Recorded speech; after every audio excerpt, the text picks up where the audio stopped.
Versus Volume 5 is now here, and yeah, we're getting quite a lot of these volumes as of recent.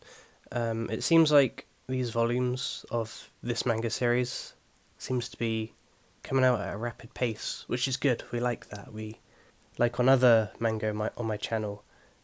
There's been big, massive, long waits between volumes, but with Versus, it seems like it's only a couple months of waiting. But anyway, we're going to get into this volume. This is a pretty interesting volume. I'm kind of happy that the story is starting to progress and move a little bit now, because we're 5 volumes in, we should hopefully get a bit of story going, and I think finally we're starting to get there. Like, there's early signs of like the story progressing. I was hoping that it would pick up, and I quite enjoyed this volume personally. It's quite a good one. So on the cover, we do have the main characters featured in this volume. Yeah, Hallow is not really in this. Like, he's mentioned and pictured like a couple of times, but yeah, he's not really in this volume. So yeah, we've got quite a few of the main antagonists up here, with the heroes we're going to be following along in this volume. I love how they all seem like quite ready to fight and in battle. Then there's just this normal looking guy just hanging out with them. Here's the side, and here's the back. Alright, so we're going to be getting into this volume here. Volume 5. Here are the chapters of this volume. So it carries on from where we left off. We have Jachi, one of the demon lords. He's the 11th one, and he was just fighting a load of like aliens and everything and titans, and now he's fighting the leader of the titans, this big guy. And honestly, he holds his own pretty well. Like, these titans are basically like his children, and he's obviously pretty upset and obviously wants to challenge Jachi to a fight, and Jachi is obviously not going to back off himself. And yeah, he gets some pretty good hits in on Jachi, and Jachi also returns a few blows of himself.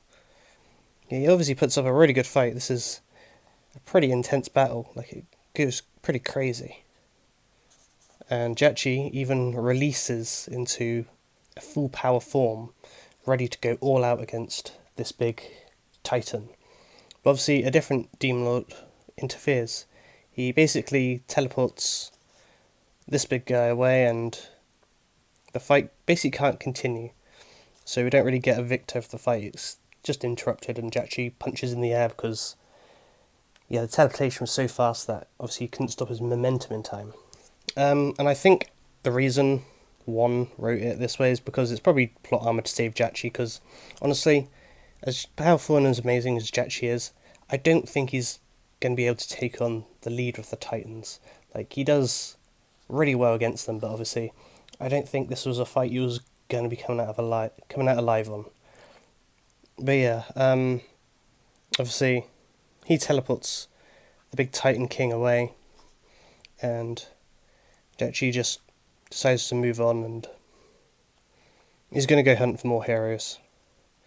Meanwhile, we find out where the big Titan King's been teleported. He's been teleported to the 23rd Demon Lord's castle, and he and the other Titans just teleport in, and we get introduced to this lady here. Originally, when I first saw her, I thought she was like a spider, but I think, no, she's more like an ape or a monkey of some kind. And obviously here we have one of the heroes sent to kill her, like at the very beginning of the story, who's basically like brainwashed into her slave, effectively. And it's quite interesting seeing this new character. She doesn't stay for very long, but obviously the Titan King wants to fight her because he's still angry and he wants a battle. And even the smaller Titans try attacking her, but obviously her guards defend her. And this Demon Lord is obviously very impressed. And she spawns in a load of her underlings to fight for her. And a load of the other demons hop in as well to get in on the action. But obviously they're all no match for the big Titan King. And we get some really cool, interesting character designs here. And yeah, they basically fall through the ground, and there's this massive underground like arena slash prison under the castle, and the Demon Lord hides in this big weird knitted suit thing she fights in, sort of like a big mech suit in a way, and they start clashing. And yeah, it's got like very spider powers, so I guess technically she could be like a spider monkey or something. I don't know. Um, but obviously the King of the Titans really isn't interested. He even like sneezes out parasites she tries to implant inside of him. Um, yeah, and he's just not impressed. He's really bored. Um, then he just goes outright and kills her. He starts like crushing the suit while she's inside. She's begging for her life, and yeah, he he just doesn't care. Which goes to show, like, I thought originally all the demon kings or demon lords or whatever were going to be like the same sort of power and strength, but I guess not, because I guess it kind of shows Jachi's a lot stronger than this lady, because even the big Titan King guy says it himself, and yeah, they just completely trash this castle and move on. And that's for all we see of the Titans for now. But yeah, obviously this beginning part is probably my favourite, concluding the Titans and Jachi, all their battles. But sadly, we shift perspectives about, I think, just before halfway, where we just go to all the heroes who escaped. They're just like basically setting up camp, getting food, eating, all that sort of stuff. And Hallow and some of the other heroes who got split up are nowhere to be seen. We get a little bit of planning and talking before the lawless people show up, like, group of bandits, another natural threat. And it's really good that the manga always puts our little reminders in like info boxes in the panels to remind us, because there are so many characters and so many worlds, it's hard to keep track of them all. That's why I'm not really using names very much in these videos of this manga. But yeah, we find out something very interesting about the lawlessness people. They have captured Titans somehow, and then they've even brainwashed them or somehow controlling them with cybernetic enhancements from the robots. And that's very interesting because somehow they've got the power of two different natural threats and they're using them to their own advantage. Obviously, these guys are way too much for the heroes, and this guy offers to hand himself in to let the others live. And they agree because obviously they want a magic user for themselves. They want to learn the ways of magic. But he's obviously got one of the parasite natural enemies hidden away in a magic cube, just in case if anything goes wrong. It's a bit weird that the lawlessness people bring him in and they don't really like search him. Like, I think realistically, if you was to capture someone, hold him captive, you'd search him first before bringing him in. But hey, I guess not for this manga. And then we get an introduction to the boss of the lawlessness people. I think his name is Rhinari or something. He's the guy on the front cover of this manga here. But yeah, we get a bit of a discussion between Zybe and this guy. He basically has been introduced to pudding. I think this is from this guy's world, because it seems to be a very natural modern day food. And yeah, he wants more pudding, effectively, because he's quite enjoying it. But yeah, they start like discussing things. They basically tell him how they managed to capture the Titans for themselves and use the mechanics enhancements to control their minds in a way.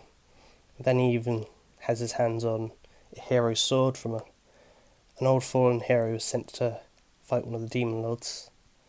Yeah, and then they start negotiating a bit, and it gets pretty interesting because we find out that the lawlessness people, they have more than just the Titans and the robots at their disposal.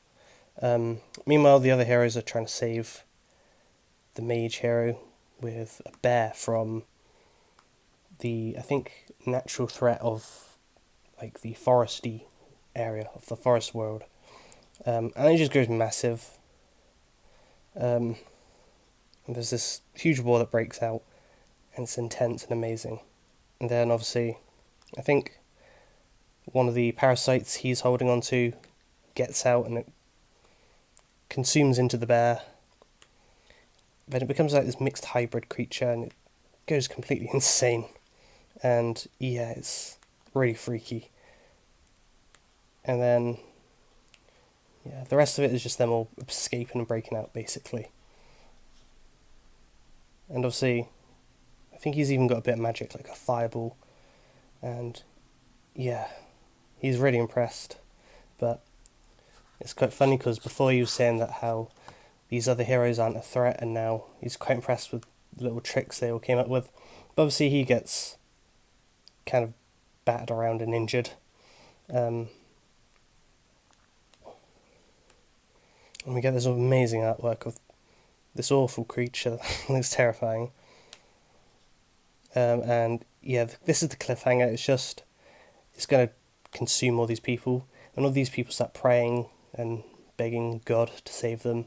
But obviously the people from the God world don't want them to do that because it would summon God, and obviously that's the cliffhanger, that God might show up. And obviously they don't want that because in this manga, God is one of the natural threats. But yeah, that is basically Volume 5 all summarised up quite nicely. Yeah, Volume 5 of Verses, pretty good volume. Again, sorry I haven't really had much to say about this. It's kind of hard to record videos for this manga because if it's all just mainly fighting and not much story other than big battles, it's kind of hard to, I guess, give a bit of input. But hey, hopefully you enjoyed this video, even if it was like short or not much info gone. I am glad that this is picking up a bit. Hopefully it picks up a bit more because I think, in my personal opinion, this manga has got a very slow start, and yeah, because a lot of manga by Volume 5 are, getting to the really interesting story and plot points, but obviously I think it could just be due to this manga having like 4 to 5 chapters every volume. It's going to be a lot slower in pace, but yeah, who knows where this manga is going to go, but I'm enjoying it. Obviously I've got my nitpicks about it, but it's not a bad manga. It's pretty fun. But yeah, that has been Versus Volume 5. So, thank you all for watching, and I'll see you in my next video. Goodbye.